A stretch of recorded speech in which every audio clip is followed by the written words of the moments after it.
Hello everyone, आप सभी का फिर से स्वागत है। ये एनसीईआरटी बायोलॉजी का डिस्कशन है और हमारा आज का टॉपिक है विविध मिसलेनियस अध्याय 18। और ये जो मिसलेनियस जो टॉपिक है इस बुक का यानी एनसीईआरटी बायोलॉजी का ये लास्ट चैप्टर है। तो लास्ट हम लोग जो है डिस्कस कर रहे हैं। तो सबसे पहले जीव विज्ञान के जो उपखंड है इसको देखेंगे। देखिए, अगर आपके पास पीडीएफ नहीं है तो पीडीएफ ले लीजिए, क्योंकि मैं यहाँ इस मिसलेनियस में जो इंपॉर्टेंट है उसी को डिस्कस करूंगा, बाकी स्किप कर दूंगा। तो जिसके पास बुक है अच्छी बात है, नहीं है तो पीडीएफ आप ले सकते हैं। पीडीएफ के लिए Telegram channel, Telegram quiz group को या चैनल के कम्युनिटी बॉक्स में जाइए, वहां पे इसके रिगार्डिंग में इंफॉर्मेशन को अपडेट कर दिया गया है। तो मैं जो इंपॉर्टेंट है वही जो है फोकस करूंगा। बाकी आपको जो है एक बार इसको फिर से रिवीजन करना है और बुक या पीडीएफ के माध्यम से इसको स्टडी करना है।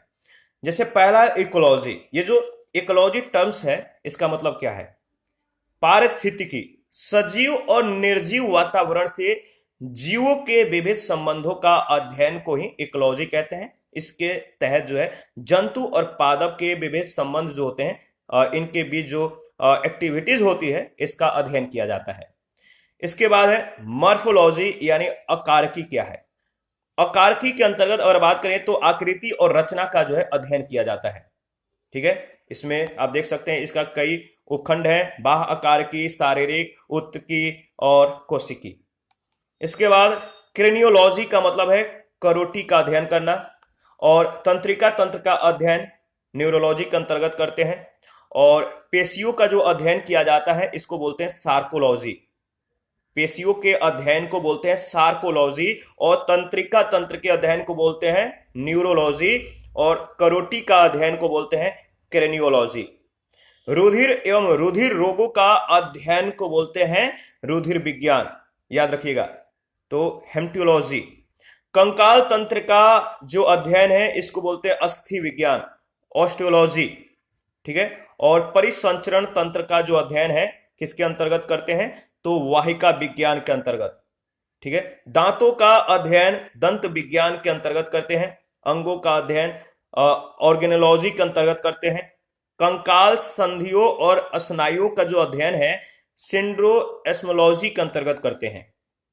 केंद्र का अध्ययन कैरियोलॉजी के अंतर्गत। ठीक है, और अंतःस्रावी तंत्र का अध्ययन को बताइए। जो अंतःस्रावी तंत्र का अध्ययन है किसके अंतर्गत अध्ययन करते हैं? एंडोक्रिनोलॉजी के अंतर्गत। और शरीर के विभिन्न भागों में होने वाली क्रियाओं का जो अध्ययन है, ये जो अध्ययन है इस अध्ययन को किसके अंतर्गत करते हैं? तो कारिकी, याद रखिएगा। तो कारिकी के अंतर्गत जो है शरीर के विभिन्न भागों में होने वाली क्रियाओं का अध्ययन किया जाता है। और इसके बाद टेक्टोलॉजी जो है यानी रचना विज्ञान के अंतर्गत अगर बात करें तो इसमें शरीर के रचनात्मक संगठन का अध्ययन किया जाता है। आचार विज्ञान, आचार विज्ञान के अंतर्गत जंतुओं के व्यवहार का आचार विचार जैसे कहते हैं, तो जंतुओं के व्यवहार का अध्ययन या आचार शास्त्र के बारे में जो है अध्ययन करते हैं। इसके बाद है एम्ब्रियोलॉजी। एम्ब्रियोलॉजी के अंतर्गत जो है भ्रूण के विकास का अध्ययन किया जाता है। और ऑन्टोजेनी के अंतर्गत यानी जैविकी के अंतर्गत लाइफ साइकिल का अध्ययन किया जाता है, जीवन वृत्त का अध्ययन किया जाता है। ध्यान में रखिएगा, ये जो मतलब कि किसको किसका अध्ययन किसके अंतर्गत, यानी जैसे तंत्रिका तंत्र का अध्ययन है, पेशियों का अध्ययन है, किसके अंतर्गत किया जाता है? न्यूरोलॉजी। इसके बाद है सार्कोलॉजी। इसके बाद है आपका ऑस्टियोलॉजी। ये सभी जो अध्ययन है इस अध्ययन के अंतर्गत किन किन मतलब की चीजों पर जो है शोध किया जाता है, आपको ध्यान में रखना है। इसके बाद है जातिकृत, जाति के उद्विकास का जो है इतिहास से रिलेटेड इसमें जो है अध्ययन किया जाता है। वर्ग की टैक्सोनॉमी, और इसके अंतर्गत जीवों के जातियों का नामकरण और वर्गीकरण का जो है मतलब कि अध्ययन किया जाता है। इसके बाद उद्विकास, इसके अंतर्गत क्या किया जाता है कि जातियों का क्रमिक उद्भव और जो उद्भव और जो विभेदीकरण है इसके इतिहास को जानने की कोशिश किया जाता है। टेटोलॉजी के अंतर्गत उपार्जित लक्षणों की उत्पत्ति और विकास का अध्ययन होता है। जीवाश्मिकी, इसमें फॉसिल्स का अध्ययन होता है। आनुवांशिकी में जीवों के आनुवांशिक लक्षण और इनकी वंशागति का यानी जेनेटिक्स के अंतर्गत जो है जीवों के आनुवांशिक लक्षण और वंशागति को अध्ययन करते हैं। इसके बाद है प्राणी भूगोल। ठीक है, तो जो जू जियोग्राफी जो है इसमें क्या होता है कि पृथ्वी पर जंतुओं के वितरण का अध्ययन किया जाता है। सुजनिकी, जो सुजनकी है, इसके अंतर्गत आनुवांशिकी के सिद्धांतों के द्वारा मानव जाति की उन्नति का अध्ययन किया जाता है।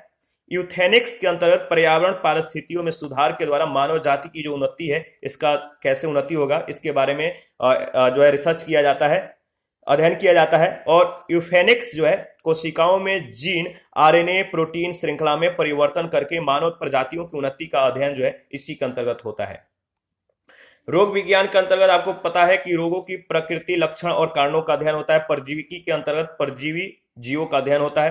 ट्रोफोलॉजी के अंतर्गत पोषण विज्ञान का अध्ययन किया जाता है। और टैक्सिकोलॉजी के अंतर्गत यानी विष विज्ञान के अंतर्गत जंतुओं के लिए विषैले पदार्थों और शरीर पर इनके प्रभावों का अध्ययन किया जाता है।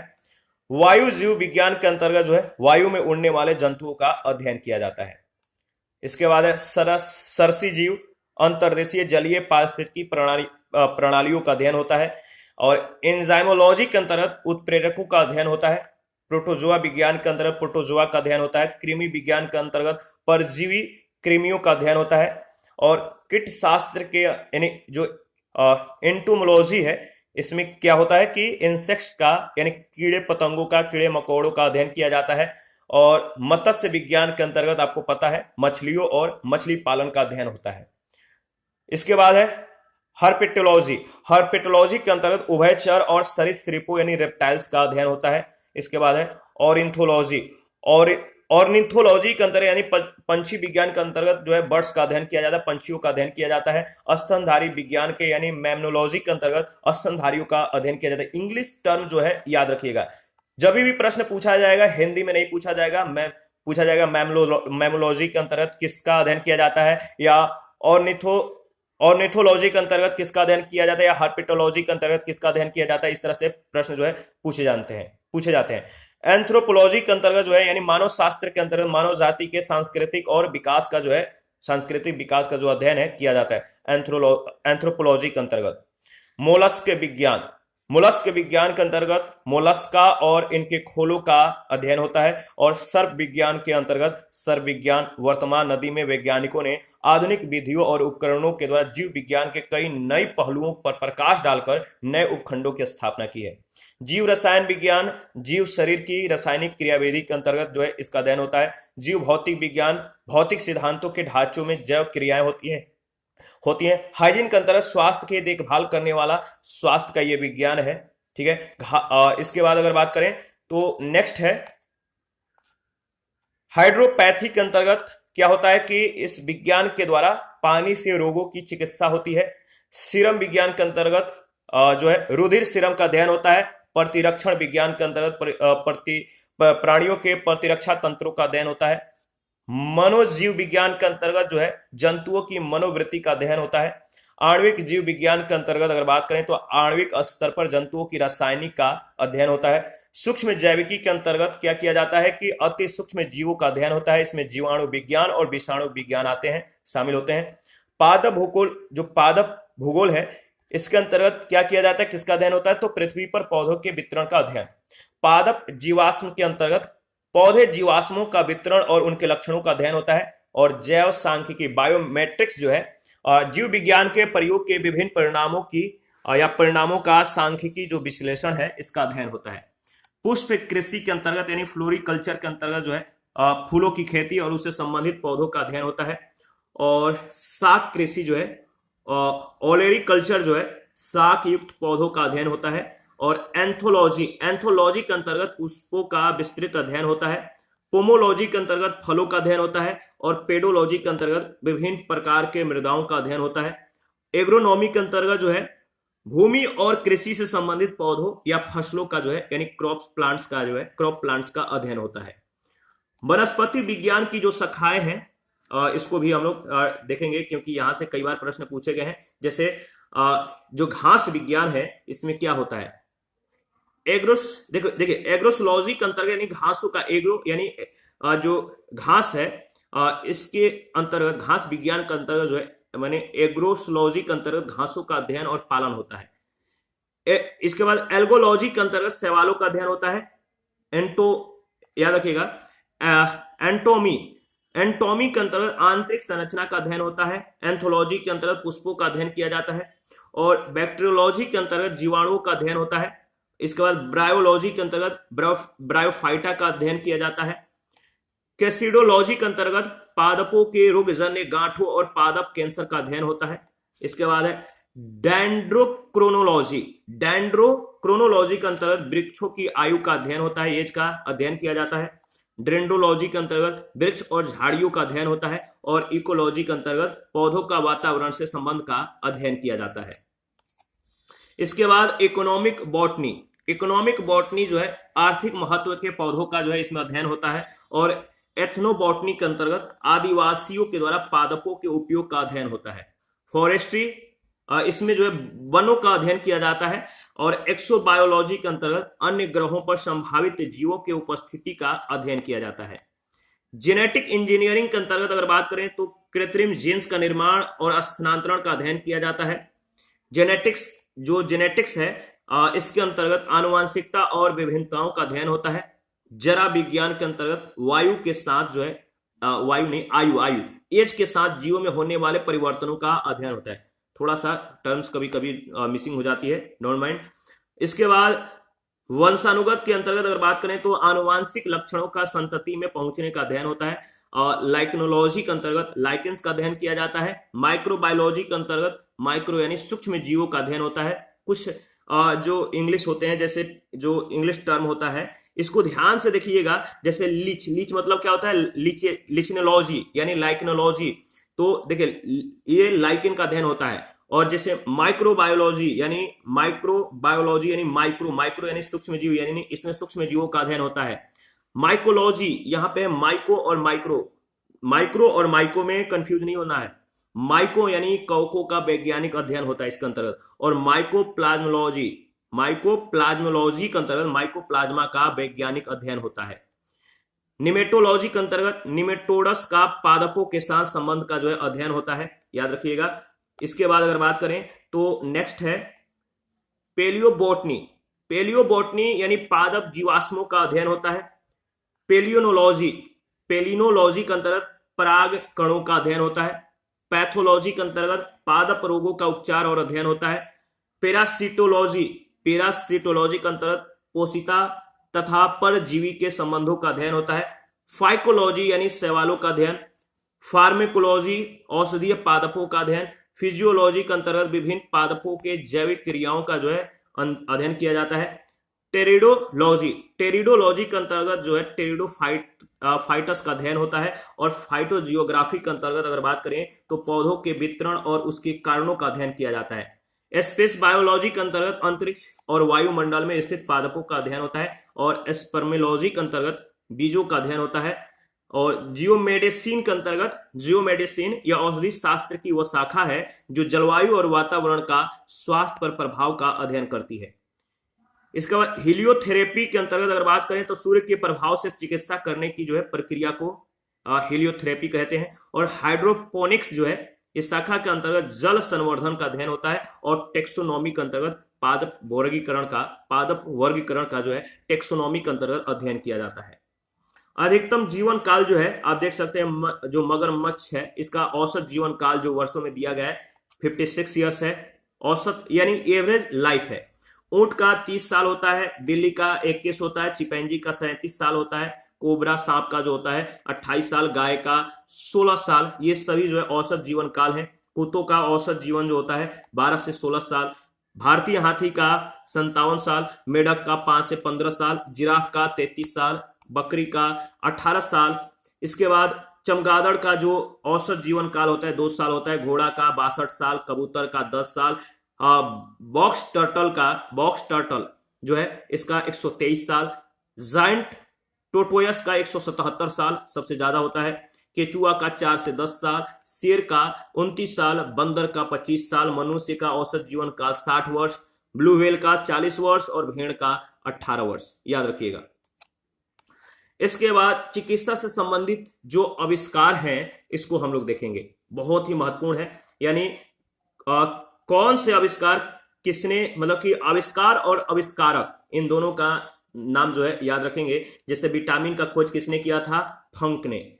विटामिन के आविष्कारक का मैंने फंक है, विटामिन का जो आविष्कारक थे फंक थे। और ये कई बार प्रश्न पूछा गया। विटामिन ए के खोजकर्ता कौन है? मैकुलन। विटामिन बी के भी खोजकर्ता मैकुलन है। विटामिन सी के खोजकर्ता है हॉलकट, विटामिन सी के खोजकर्ता हॉलकट हैं।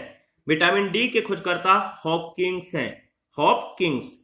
सल्फा ड्रग्स के खोजकर्ता हैं गेरहर्ड डोमैक, गेरहर्ड डोमैक। और स्ट्रेप्टोमाइसिन के खोजकर्ता है Selman Waksman Abraham, Selman Waksman Abraham, एक नाम है, याद रखिएगा। इसके बाद हृदय प्रत्यारोपण के खोजकर्ता है Christiaan Barnard, Christiaan Barnard. Homeopathy के खोजकर्ता है हैनीमैन, होम्योपैथी के खोजकर्ता कौन है? हैनीमैन। मलेरिया परजीवी और चिकित्सा, मलेरिया परजीवी व चिकित्सा के खोजकर्ता है रोनाल्ड रॉस, रोनाल्ड रॉस। पेचिस तथा प्लेग के चिकित्सा के खोजकर्ता है कीटा जाटो। पेचिस तथा प्लेग रोग की चिकित्सकीय खोज किसने किया था? कीटा जाटो ने। और लिंग हार्मोन के खोजकर्ता है स्टेनाच, याद रखिएगा, लिंग हार्मोन के खोजकर्ता है स्टेनाच। ओपन हार्ट सर्जरी के खोजकर्ता है वाल्टन लिलेलहल, ओपन हार्ट सर्जरी के खोजकर्ता है वाल्टन लिलेलहल। गर्भ निरोधक गोलियों के खोजकर्ता है पिनकस, गर्भ निरोधक गोलियां के खोजकर्ता कौन है? पिनकस। इसके बाद अगर बात करें तो प्रथम परख नली शिशु के खोजकर्ता है एडवर्ड्स एवं स्टेप्टो। तो एडवर्ड एवं स्टेप्टो इन दोनों ने परख नली जो है प्रथम परख नली शिशु का आविष्कार किया था। और इलेक्ट्रोकार्डियोग्राफ के आविष्कारक हैं विलियम एंथोवेन, विलियम एंथोवेन ये इलेक्ट्रोकार्डियोग्राफ के खोज किए थे। और लैंड स्टीनर जो है ये इन्होंने एंटीजन की खोज की थी, लैंड स्टीनर के द्वारा एंटीजन की खोज किया गया था। आरएनए, आरएनए के खोजकर्ता कौन है? आरएनए के खोजकर्ता है फ्रेडरिक मिशर। और डीएनए के खोजकर्ता कौन है? डीएनए के खोजकर्ता है जेम्स वाटसन और क्रिक, दोनों का नाम याद रखिएगा। इंसुलिन के खोजकर्ता है फ्रेडरिक ग्रांट बेटिंग, इंसुलिन के खोजकर्ता कौन है? Frederick Grant Banting. और क्लोरोफॉर्म के खोजकर्ता है हैरिसन तथा सिम्पसन, क्लोरोफॉर्म के खोजकर्ता है हैरिसन तथा सिम्पसन। और चेचक का टीका के खोजकर्ता है एडवर्ड जेनर। टेरामाइसिन के खोजकर्ता है फिनेल। टीबी बैक्टीरिया के खोजकर्ता है रॉबर्ट कोच, टीबी बैक्टीरिया के खोजकर्ता कौन है? Robert Koch. पोलियो वैक्सीन के खोजकर्ता है जॉन साल्क, पोलियो वैक्सीन के खोजकर्ता कौन है? John Salk. और बीसीजी टीके के खोजकर्ता है कैमलेट व कैमिली गुएरिन, बीसीजी टीके के खोजकर्ता है कैमलेट व कैमिली गुएरिन। बैक्टीरिया के खोजकर्ता है ल्यूएनहॉक, बैक्टीरिया के खोजकर्ता कौन है? ल्यूएनहॉक। और रक्त समूह के खोजकर्ता है कार्ल लैंडस्टीनर। ब्लड ग्रुप के खोजकर्ता कौन है? कार्ल लैंडस्टीनर, याद रखिएगा।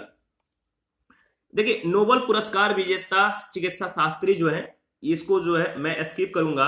आपको इसको जो है पीडीएफ के माध्यम से एनालिसिस करना है कि किस मतलब कि किसके लिए, किस योगदान के लिए किसको चिकित्सा के क्षेत्र में नोबेल पुरस्कार दिया गया था और उनका देश क्या था और कब था, मतलब कि कब दिया गया था। तो हम लोग जो है ना शुरू वाला यानी सबसे पहले कब दिया गया था इसको ध्यान में रखेंगे। जैसे 1901 में एमिल एडोल्फ वान बेहरिंग को जो है जर्मनी के ये रहने वाले थे, इनको जो है डिप्थीरिया और टिटनेस के विरुद्ध सीरम थेरेपी विकसित करने के लिए या इस योगदान के लिए इन्हें नोबेल पुरस्कार दिया गया था। तो पहला याद रखिएगा और लास्ट वाला याद रखिएगा, यानी करंट में जो है जो करंट अफेयर से रिलेटेड है इसको ध्यान में रखिएगा, बहुत ज्यादा इंपॉर्टेंट है। क्योंकि पहला या तो अंत, शुरू या अंत वाले प्रश्न ज्यादातर पूछे जाते हैं, तो आपको ध्यान में रखना है। इसके बाद अगर बात करें तो देखिए अगर लास्ट का देखें, लास्ट यानी जो या फिलहाल में जो करंट अफेयर से रिलेटेड है, जैसे 2022 और 23 का आपको ध्यान में रखना है कि जो चिकित्सीय क्षेत्र में जिनको नोबेल पुरस्कार दिया गया था, किस क्षेत्र के लिए दिया गया था, किस क्षेत्र में योगदान के लिए दिया गया था, आपको ध्यान में रखना है, ये ज्यादा इंपॉर्टेंट है। ठीक है, मैं इस सारे पेज को जो है स्किप कर रहा हूं, स्क्रॉल कर देता हूं, ताकि अगर आपको पीडीएफ नहीं लेना है, बुक आपके पास नहीं है, तो वीडियो को पॉज करके जो है आप नोट्स बनाते हुए या उसको एनालिसिस करते हुए आगे बढ़िएगा। ठीक है, तो देखिए यहाँ पे हम लोग 2015 से स्टार्ट करेंगे।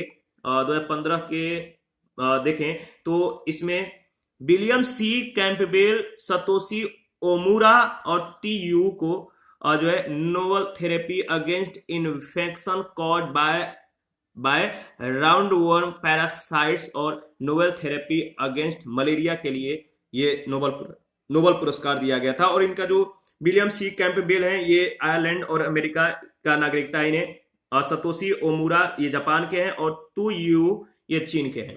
2016 में ओशिनोरी ओसुमी को दिया गया था, ये जापान के हैं। इनका क्या योगदान था, किस क्षेत्र के लिए दिया गया था, तो मैकेनिज्म फॉर ऑटोफैगी के लिए। 2017 में 3 लोगों को दिया गया था, ये तीनों अमेरिका के रहने वाले थे और किस योगदान के लिए दिया गया था, तो molecular mechanism controlling the circadian rhythm के लिए। 2018 में 2 लोगों को दिया गया था, जेम्स पी एलिसन और तासुकु होंजो को। किसके लिए, तो शरीर की कोशिकाओं में इम्यून सिस्टम को कैंसर ट्यूमर से लड़ने के लिए। इस पे खोज के लिए इन लोगों ने ये पुरस्कार प्राप्त किया था, नोबेल पुरस्कार।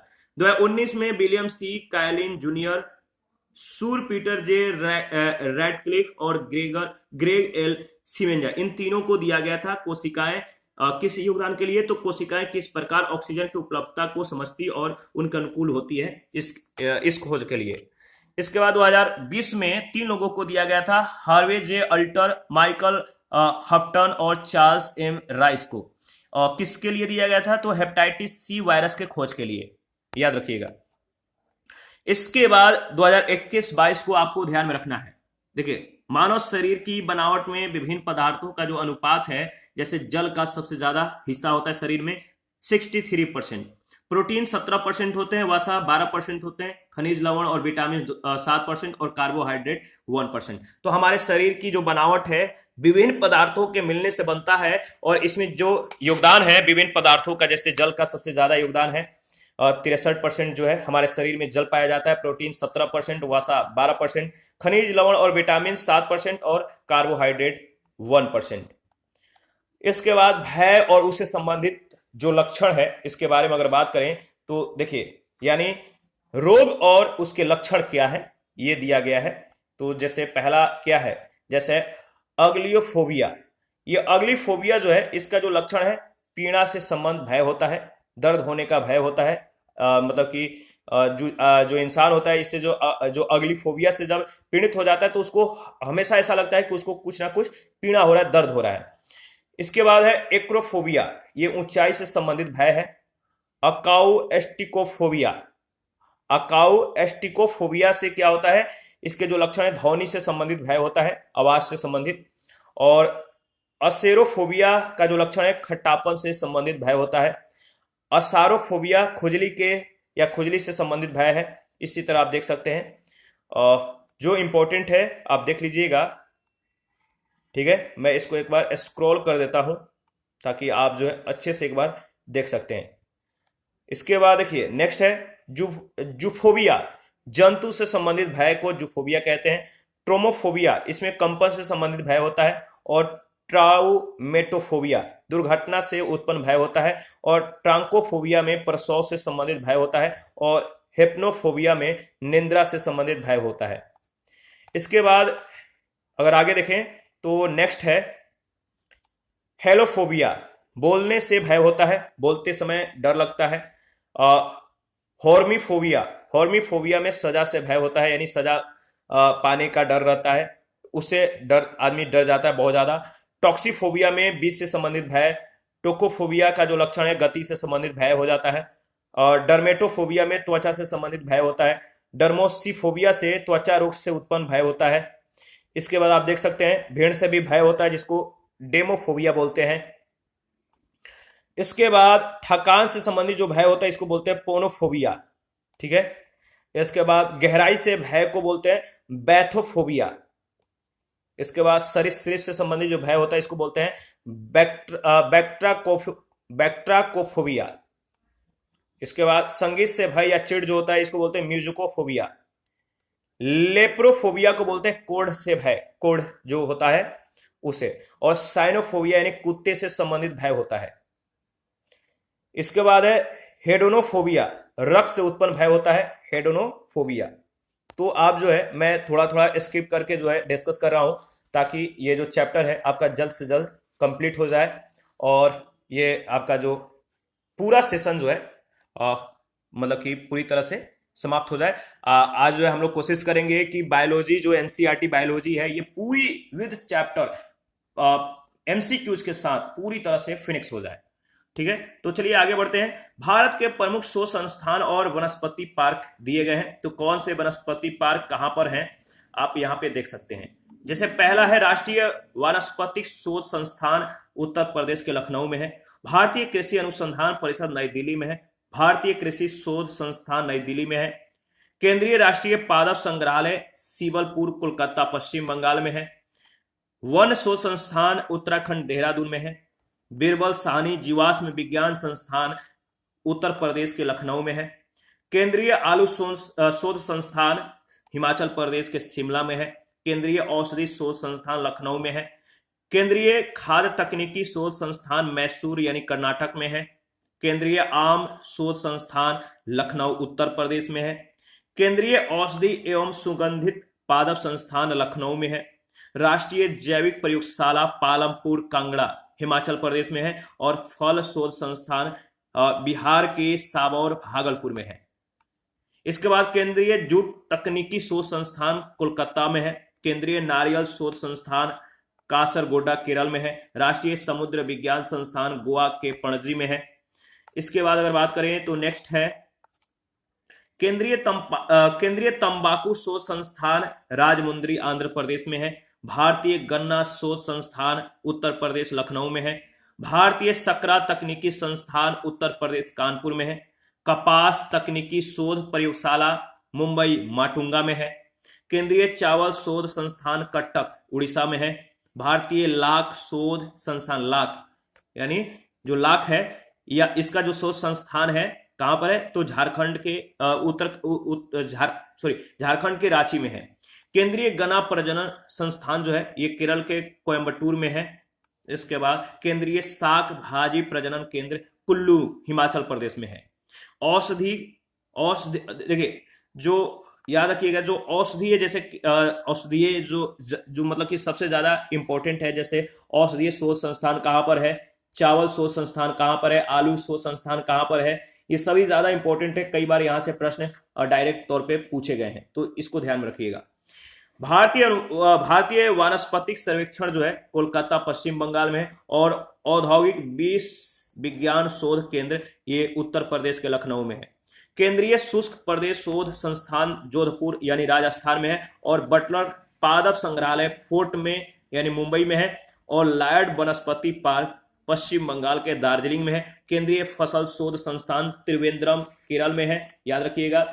और हिंदुस्तान एंटीबायोटिक्स पिंपरी पूना महाराष्ट्र में है। हिंदुस्तान एंटीबायोटिक ऋषिकेश उत्तराखंड में है। इसी के साथ जो है आज का सेशन समाप्त करेंगे। नेक्स्ट सेशन में ये बुक जो है पूरी तरह से कंप्लीट हो जाएगा।